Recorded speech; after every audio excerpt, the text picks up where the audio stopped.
Bhojpuri cinema में comedian के बेताज बादशाह मनोज टाइगर उर्फ बतासा की भोजपुरी फिल्म में की गई एक्टिंग को फैंस खूब पसंद करते हैं। तो दोस्तों आज हम उन्हीं के व्यक्तिगत जीवन के बारे में जानकारी देने वाला हूं। तो दोस्तों इतना मोटा और भारी शरीर होने के बाद भी मनोज टाइगर भोजपुरी इंडस्ट्री में अपने मेहनत के दम पर एक अलग ही पहचान बना ली है। दोस्तों मनोज टाइगर का जन्म 30 मई 1976 ईस्वी को उत्तर प्रदेश के आजमगढ़ जिले में हुआ था।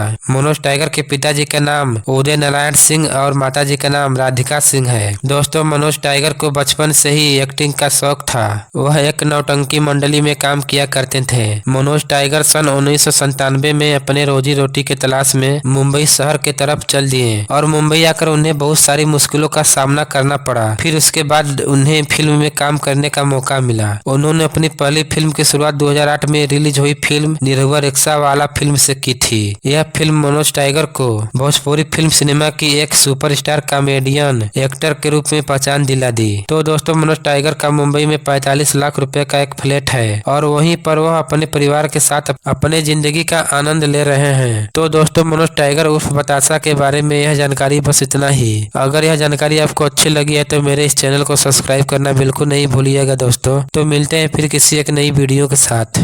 तब तक के लिए जय हिंद, वंदे मातरम।